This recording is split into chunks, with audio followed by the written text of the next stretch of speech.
जो 97 लोगों के हत्या का जिम्मेवार है, जो कन्विक्टेड है, उसकी बेटी को भाजपा ने गुजरात में टिकट दिया। मनोज नाम है उनका, मनोज कुकरानी। तो इन लोग को कौन लटकाएगा? जब जब चुनाव से पहले या अगर कहीं दंगा होता है तो बीजेपी को चुनाव में फायदा होता है। ये हम नहीं कह रहे हैं, आप नहीं कह रहे, द इकोनॉमिक टाइम की ये रिपोर्ट है। 2002 में जो गोधरा के 2 पोस्टर बॉय थे, वहां पर आप देख लीजिएगा कि आज भी वो चप्पल का दुकान है उनका, चप्पल बेच रहे हैं। 2002 में मुख्यमंत्री कौन थे? गुजरात के नरेंद्र मोदी जी। कैबिनेट में अमित शाह भी जी थे, ठीक है। लेकिन 2023 में गुजरात के मुख्यमंत्री जो थे आज प्रधानमंत्री बन गए और वो होम मिनिस्टर बन गए। लेकिन वो जो गुजरात का पोस्टर बॉय था, जो दंगे का पोस्टर बॉय था, वो क्या कर रहा है? वो आज भी गुजरात के सड़कों पर चप्पल बेच रहा है। मुजफ्फरनगर दंगा उठ करके चलते हैं हम लोग, उत्तर प्रदेश। सुरेश राणा को गिरफ्तार किया गया और सुरेश राणा पर यह आरोप था कि उन्होंने दंगा करवाया। वहां के एक और विधायक है संगीत सोम जी। कोई नेता का बेटा कहे नहीं जा रहा है भाई हिंदू राष्ट्र बनाने? नेता का बेटा विदेश में जाके डिग्री लेता है और आपको कह देता कि चलो अब जो है लड़ना मरना कटना है।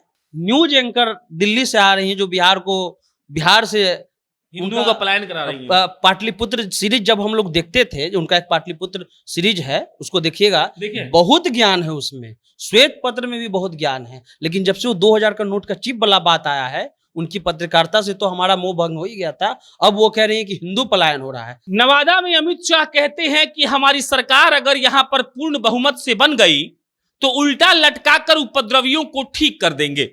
और उसके बाद आरजेडी के नेताओं का बयान आता है कि आप उल्टा क्या लटकाएंगे, आपने ही तो ये सब कुछ करवाया है। क्योंकि दंगा होता है, उपद्रव होता है, झड़प होती है, तो सबसे ज्यादा फायदा भाजपा को होता है। और उसके बाद सनी जी हमको फोन करते हैं और कहते हैं कि देखिए हमारे पास एक रिपोर्ट आई है और उस रिपोर्ट का विश्लेषण जनता जंक्शन पर इसलिए जरूरी है ताकि लोगों को इस बात का अंदाजा हो सके कि जो आरजेडी और जदयू के लोग कह रहे हैं उसमें कितनी सच्चाई है और क्या वाकई में उपद्रव होता है तो भारतीय जनता पार्टी को फायदा होता है। सनी जी, अमित शाह बोले कि पहले हमको सरकार दीजिए, हम तो उल्टा लटका के ठीक कर देंगे। आरजेडी वाला बोला कि भाई साहब आप क्या ठीक करिएगा, आप ही करवा रहे हैं ये सब। और उसके बाद आपका रिपोर्ट कि भाई साहब दंगा हो रहा है तो इनको फायदा हो रहा है, क्या है? द इकोनॉमिक्स टाइम्स का एक रिपोर्ट है, उसमें इकोनॉमिक्स टाइम्स कह रही है कि जब जब चुनाव से पहले या अगर कहीं दंगा होता है तो बीजेपी को चुनाव में फायदा होता है। ये हम नहीं कह रहे हैं, आप नहीं कह रहे, द इकोनॉमिक्स टाइम की ये रिपोर्ट है। अब चले आइए, जो ये लटकाने की बात कर रहे हैं, 2002 में गोधरा का कांड हुआ। 2002 में जो गोधरा के 2 पोस्टर बॉय थे, वहां पर आप देख लीजिएगा कि आज भी वो चप्पल का दुकान है उनका, चप्पल बेच रहे हैं। 2002 में मुख्यमंत्री कौन थे? गुजरात के नरेंद्र मोदी जी। कैबिनेट में अमित शाह भी जी थे, ठीक है। लेकिन 2023 में गुजरात के मुख्यमंत्री जो थे आज प्रधानमंत्री बन गए और वो होम मिनिस्टर बन गए। लेकिन वो जो गुजरात का पोस्टर बॉय था, जो दंगे का पोस्टर बॉय था, वो क्या कर रहा है? वो आज भी गुजरात के सड़कों पर चप्पल बेच रहा है। और वो कहता है, उसका बयान है ये, कि दंगा अब कैसे होगा? जो दंगा करवाती थी वो अब तो सरकार में आ गई, तो दंगा कैसे होगा? मुजफ्फरनगर दंगा उठ करके चलते हैं हम लोग, उत्तर प्रदेश। सुरेश राणा को गिरफ्तार किया गया और सुरेश राणा पर यह आरोप था कि उन्होंने दंगा करवाया। वहां के एक और विधायक है संगीत सोम जी। वहां से उठ करके दिल्ली चले आते हैं हम लोग। दिल्ली का दंगा का भी रिपोर्ट अगर आप देख लीजिएगा, एक बच्चे का हत्या हुआ था, उसमें भी जो है बीजेपी का जो मंडल अध्यक्ष है उसकी गिरफ्तारी हुई थी। और जो एनबीटी के हवाले, हम नहीं कह रहे एनबीटी, नवभारत टाइम की रिपोर्ट के अनुसार, फिर आ जाइए आप इंडिया.com के टाइम के अनुसार, उसमें कहना है कि इस बार जो चुनाव हुए हैं, जो 97 लोगों के हत्या का जिम्मेवार है, जो कन्विक्टेड है, उसकी बेटी को भाजपा ने गुजरात में टिकट दिया। मनोज नाम है उनका, मनोज कुकरानी। तो इन लोग को कौन लटकाएगा? ये जो लोग हैं उसको तो लटकाया नहीं जा रहा है, उसको तो सम्मानित किया जा रहा है। आरजेडी वाला एक सवाल पूछ रहा है कि अमित शाह के आने से एन एक दिन पहले ये सब होता है और ये प्री प्लान्ड भाजपाइयों ने करवाया है ताकि नीतीश कुमार और तेजस्वी यादव का छवि धूमिल हो कि ये लोग कानून और राज्य को संभाल नहीं पा रहे। ये सच्चा है? हिंदुत्व की राजनीति तो ये करते ही हैं और धर्म की राजनीति करते हैं।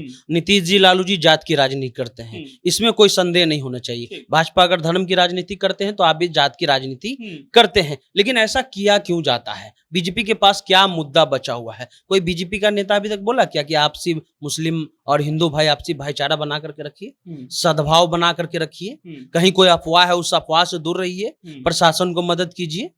कौन बोला? कोई नेता है जो बोला है अभी तक? कोई बोला है? किसी का बयान नहीं आया। आप अगर नेता हैं, बस आप वहां जा करके कह दीजिए कि हम उल्टा लटका देंगे, तो मनोज कुकरानी के बेटी को तो आप टिकट दे दिए। वो जो गुजरात का जो पोस्टर बॉय था, आप गुजरात से निकल करके देश के गृह मंत्री बन गए, प्रधानमंत्री नरेंद्र मोदी जी हो गए। आज वो लड़का जो है वो आज भी चप्पल बेच रहा है गुजरात के सड़कों पर। वो पोस्टर बॉय था। अगर आप गुजरात का डालिएगा गोधरा कांड, सबसे पहले वो लड़का आएगा। एक हाथ में ऐसे किए हुए है, एक जो है रोते हुए हाथ ऐसे किए हुए है। आज दोनों की स्थिति खराब हो गई। उन बच्चों के लिए सबक है, उन बच्चों के लिए सबक है जो भीड़ में चले जाते हैं किसी का घर फूकने या किसी पर हमला करने। दोनों समुदाय के लोग अगर भावनाओं में बह जाते हैं। कोई नेता का बेटा जाता है क्या?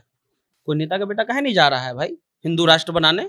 नेता का बेटा विदेश में जाके डिग्री लेता है और आपको कह देता है कि चलो अब जो है लड़ना मरना कटना है। तो ये चीज पर लोगों को ध्यान देना चाहिए। कल हम गए नवादा की उसी सभा में, एक लड़का हमको मिला, बोले नरेंद्र मोदी जी सनातन धर्म की बहुत रक्षा कर रहे हैं, हम लोग भी उतरे हुए हैं सड़क पर। हमने कोई नेता का बेटा है क्या? आपको पता है गिरिराज सिंह का बेटा क्या करता है? किसी को पता है क्या? सुशील मोदी का बेटा क्या करता है? शिवराज सिंह चौहान का बेटा जो मध्य प्रदेश के मुख्यमंत्री, उनको बाहर का डिग्री जब मिलता है तो वीडियो वायरल हो जाता है कि देखिए अपने बेटे को विदेश में डिग्री दिलवा रहे हैं। और केंद्र में जो मंत्री थे पिछले सरकार में, NDA 1 में जब नरेंद्र मोदी की सरकार थी, मॉब लिंचिंग के जो हत्यारे जो झारखंड में छूट करके आते हैं उनको सम्मानित किया जाता है माला पहना करके, और वहां नारा लगाया जाता है। ये राजनीति सिखा रहे हैं अपने युवाओं को। और अपना जो युवा है जो आंख मूंद करके जो है वो भीड़ में शामिल हो जाता है, कुछ नहीं मिलने वाला। अभी 175 लोग गिरफ्तारी हो गए, ये 3 महीने से पहले छूटने वाले हैं नहीं। अब देखिए कितना नेता मिलने जाता है उससे, कितना नेता उसको समर्थन करेगा। माँ बाप से पूछेगा हाल है कि नहीं हाल है। उत्तर प्रदेश में कोई चंदन नाम का लड़का मर गया, उसके माता पिता के साथ क्या हो रहा है अभी कोई पूछने वाला है क्या? नेता लोग को फायदा होगा। गुजरात का इतना बड़ा पोस्टर हुआ है जो दंगा में कहा गया कि बहुत ऊपर लेवल से जो है वो लड़ रहा था, आज वो चप्पल बेच रहा है। और जो उस समय के मुख्यमंत्री थे, जिसकी पूरी सरकार थी, वो आज प्रधानमंत्री बन गए। लेकिन देखिए जो आम आदमी था जो लड़ा था, वो आज भी चप्पलें बेच रहा है। तो इससे लोगों को सीखना चाहिए कि आप जो हैं, और ये हम लोग जो भी बात करेंगे तार्किक बात करेंगे, रिपोर्ट के अनुसार बात करेंगे। NBT का हमने हवाला दिया, इंडिया टाइम का हवाले दिया, उसके अलावा द इकोनॉमिक्स टाइम का हवाला दिया, और ये जो भी खबरें हैं वो नेट पर उपलब्ध है। हम लोग ऐसे ही कुछ नहीं आई आज सुबह की नालंदा के DM साहब ने कहा है कि जो भी आरोपी हैं वो जल्दी सरेंडर करिए वरना कुर्की जब्ती हो जाएगी। उसके बाद बिहार पुलिस का सोशल मीडिया पिछले 2 महीने से RS भट्टी जब से बने हैं DGP, गजब का एक्टिव है। तो एक टिप्पणी इस पर बताइए, कई साथियों से बात होगी पत्रकारों से, बिहार पुलिस का क्या इसमें रोल रहा है, किस तरीके से वो लोग कंट्रोल कर रहे हैं? आज सुबह की खबर ये लोग बोल रहा है कंट्रोल हो चुका है, बम फटने की खबर आई, बहुत कुछ हुआ, तो बिहार पुलिस का क्या रोल था? देखिए कल आज हम शशांक से भी बात किए जो वहां पर ग्राउंड रिपोर्ट, उसका कहना है कि जिस दिन रामनवमी की जुलूस थी उस दिन पुलिस जो है कम संख्या में थे, वहां लोगों का ऐसा कहना है। हाँ, तैनाती कम थी। तो जब आप जान रहे हैं कि कोई भी फेस्टिवल और जो अभी जैसा माहौल बना हुआ है देश का, उसमें आपको कम से कम बंदोबस्त रखना चाहिए था, लेकिन ये बंदोबस्त जो है वो नहीं रखा गया। और अब जो पुलिस कर रही है, हालांकि हम लोग अफवाह पर, अभी हम लोग कल परसों नवादा के लिए गए तो हमको फोन करके कहा गया कि मत जाइए, 9 लोग कटा गए हैं, मत आइए उधर से। हम लोग जब उधर गए तो देखिए कि 1-2 टोला को छोड़ करके हर जगह शांति था। तो अफवाह पर नहीं देना चाहिए। और बिहार पुलिस इस मसले पर अगर देखा जाए तो एक तरह से लापरवाही तो वहां के DM और SP या SSP की है। लेकिन भट्टी साहब का कहना है कि हम जो ऑफिशियल बयान दे रहे हैं उसी के आधार पर चलिए, क्योंकि कहा जा रहा था, एक जगह और कहा गया कि 200 लोगों की हत्या कर दी गई, लेकिन जो ऑफिशियल बयान है उसमें कहा जा रहा है कि एक की जान गई है, एक घायल है, एक जिसकी जान गई उसको 5 लाख का मुआवजा भी नीतीश जी दिए और अपने से बात भी किए हैं। लेकिन हम उन बच्चों को बताना चाहते हैं कि अगले बार से अगर कोई कहे आपको, जो आप लड़ जाते हैं मंदिर और मस्जिद के लिए, बस इतना कहिएगा कि भैया बगल वाला जो सीट है उस पर नेताजी का बेटा बैठेगा, पीछे से हम लोग रहेंगे। अब फिर देखते हैं कि कोई नेता का बेटा आता है कि नहीं आता है। ये चीज लोगों को प्रशांत भाई सीखना चाहिए। और जो न्यूज एंकर दिल्ली से आ रही है, जो बिहार से हिंदुओं का पलायन करा रही है, पाटलिपुत्र सीरीज जब हम लोग देखते थे, उनका एक पाटलिपुत्र सीरीज है, उसको देखिएगा, बहुत ज्ञान है उसमें, श्वेत पत्र में भी बहुत ज्ञान है। लेकिन जब से वो 2000 का नोट का चिप वाला बात आया है, उनकी पत्रकारिता से तो हमारा मोह भंग हो ही गया था। अब वो कह रही हैं कि हिंदू पलायन हो रहा है। ना दैनिक भास्कर का रिपोर्ट है, ना कोई और प्रिंट का रिपोर्ट है, और वहाँ जो पत्रकार है उनको लगता है कि हम खबर कर रहे हैं तो और लोग नहीं है। सोशल मीडिया का ज़माना है और सोशल मीडिया में होता है लोकतंत्र। पहले नहीं, पहला जैसा नहीं है कि किसी को आगे बैठा दीजिए। वहाँ और कुछ पत्रकार थे जिन्होंने कहा कि वो महिला पत्रकार बोल रही थी कि इस एंगल से खबर बनाइए कि पलायन हो रहा है। तो ये उन लोगों को सोचना चाहिए, बिहार को बदनाम नहीं करना चाहिए। और गृह मंत्री अमित शाह जी, अगर टांगना है तो पहले उन लोगों को टांगिए जो गुजरात में दोषी थे, जिनकी बेटी को आप टिकट दे रहे हैं। बाबू बजरंगी को टांगिए, उसके अलावा और बहुत सारे लोग हैं, उनको टांगिए। यहाँ बिहार है, बिहार में ऐसी राजनीति नहीं कीजिए। आप कहिए, मुद्दे पर आइए, नीतीश जी को हराइए, 15 साल 20 साल से हैं, हटाइए। लेकिन ये दंगा करा करके, या ऐसा अगर आप पर आरोप लगता है तो इसकी भी जांच होनी चाहिए। और गृह मंत्री का काम है कि थोड़ा अच्छे से बयान देना। ये टांगना फांगना शायद अच्छा शब्द नहीं है। चलिए, ये सनी थे, बाकी आपकी प्रतिक्रिया का हमें इंतजार रहेगा। बहुत बहुत धन्यवाद।